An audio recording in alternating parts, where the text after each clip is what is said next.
Alright, so a lot of people have been asking me exactly where the 3D models that I use to build my sleeves and like larger scale projects. Here in this video I want to show you exactly how I use them, what's my process, and what are the tools that you can use. If you want to download the 3D models, the link is in the description. Okay, so once you're here with Procreate open and all your files in front of you, you just go here on import. You'll find the button there on top. And if you can find the file straight away here, because obviously you have other downloads, I want you to just go here on the little magnifying glass and you just type Kaeno.Tattoo. Okay, Kaeno, there we go. And it will show straight away the 3D models right there. You open that and you'll have the different ones. Okay, the female 3D models, the male, and the guide. Okay, the guide, we can skip it for now. But if we go into the male, for example, and we look at the, what do we want? Like a sleeve. Let's go for the sleeve. So we want the male left arm, and there we go. So it opens like this. Sometimes it crashes the program, depends on what iPad you have. If that's the case, obviously just start again. So what we want to do first, what I usually do all the time, is I paint it black or red or blue, whatever color, it doesn't matter. So you just paint it in a specific color. I mean any color, sorry. And you come here with a rubber, a bit smaller, and you just take these spaces out. Bam. You know, I'm not gonna do it perfect right now, but just for you to have an idea. Obviously, bam and bam, bada bim. Okay. So we have the actual sleeve mapped out now. The next step will be, I mean, this depends on the person, but I like to mark the elbow crease and the elbow on the back. I usually put a little arrow and an X just to know the difference between both of them. And this is completely optional, but I sometimes do the center line here, little notes for the muscle lines, here as well, marking the different panels. Obviously this is not mandatory and you can work without it, but this will give you a better guidance after. I also like to mark the bone here. Okay, so once we have this, what we want to do is come here to the little wrench tool and you go on 3D. Okay, you open to the texture, the first one here. Okay, bam. What does it show you? The map that we're looking at. Obviously, if you clean it up properly, what I told you to do, but I didn't do, right? So if we clean this up properly like that, there you go. You have your sleeve mapped out, you know exactly what's where, you know that this will be the center. When you're placing stuff, you will just place it in the right spots. What we want to do after is make this a little less strong. You can also do it with a lighter, you know, color from the beginning if you want, up to you. And we just create a new layer. There you go. And obviously now we can draw here, sorry, we can draw right on it. And I don't know how you draw, how you start your process, but I like to start like with flow shapes and everything, but well, anyway, that's not part of this tutorial. So you can then, you're thinking, okay, so I'm doing this now, how can I see what I'm doing whilst I'm working on it? So you come back on the wrench tool on the top and canvas, and you'll find reference. Okay, you can also use this for to actually use normal references like pictures and stuff. A lot of people use that whilst they're drawing. They do a little reference on the side, but this reference will obviously open that, the 3D model on the side.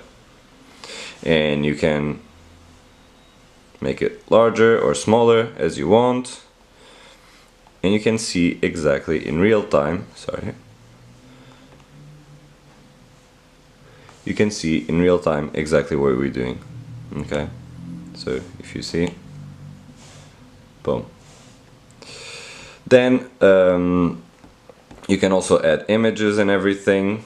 I will always add the images on the 2D. That's very important.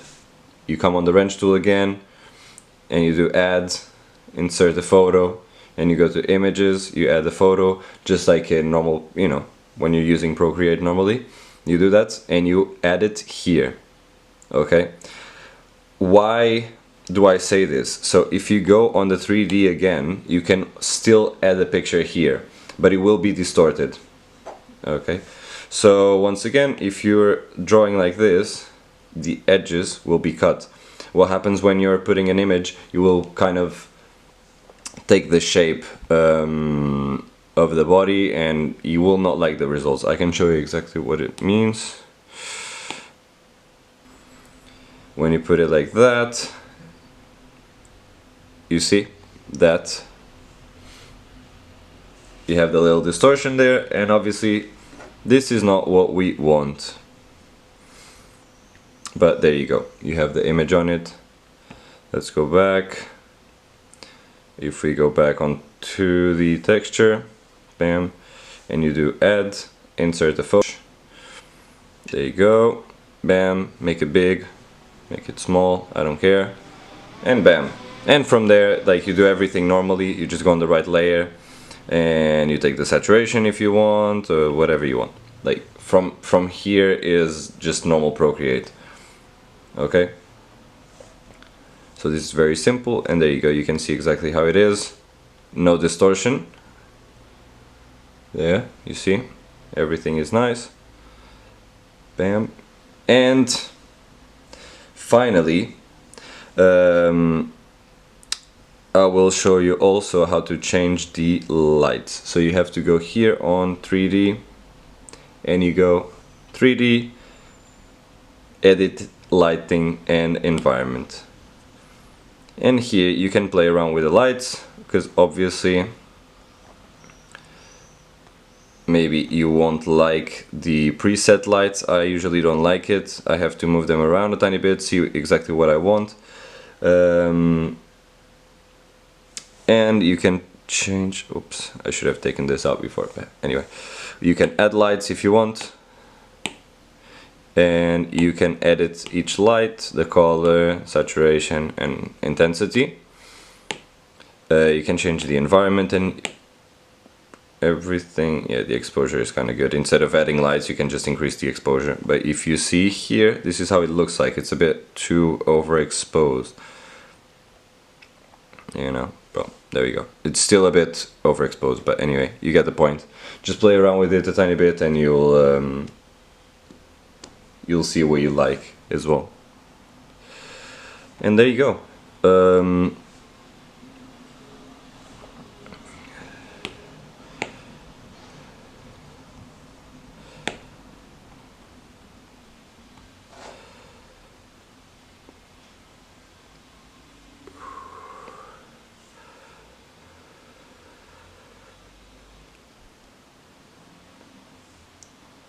Another thing that I also like to do, let's take this out, is I start with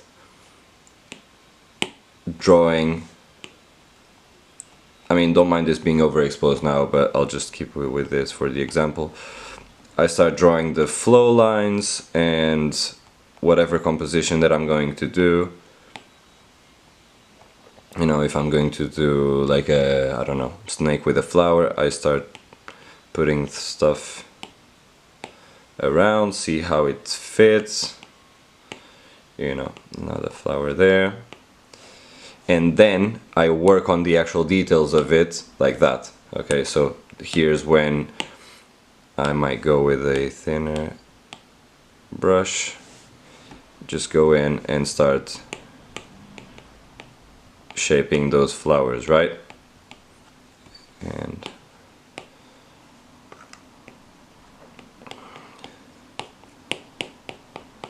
Okay, this brush is not the best at the moment. I need to sort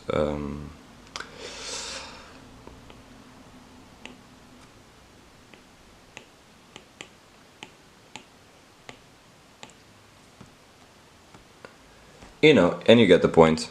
And if you do this on different layers, so let's say, yeah, boom, we start doing it on different layers. Boom. Once again, this brush has that delay, which I hate. I have to change that. But for the sake of the example, it works perfectly. And you see, you start seeing there, and you just clean your sketch, and you're left with, you know, just normal Procreate at this point. So yeah, this is how you use the 3D models, and let's just open another one for you to see. Let's make the full body, or the full body is a boring one. I don't really find it very useful. Most times it's nicer for like torsos and stuff, but I mean, let's go for the torso here. So let's say, you see, you have the head. So if you want to do a little head tattoo or something, same thing, you can start by taking the shapes, you know, headline, all that very good stuff. You can also start sketching whatever you want to do. You know, you start to like kind of understand where you're gonna put your shapes and everything. You know, beautiful drawings. There we go. Quick examples. I hope you understand it. I'm not gonna put too much effort into the drawings, obviously. This is for the sake of the example. And that's pretty much it. It's very simple to use. If you have any questions in the future, you can either drop me a text or just come back to see the video. And if you want to see more tattoo related videos, just subscribe or follow or do whatever you want. Enjoy yourself.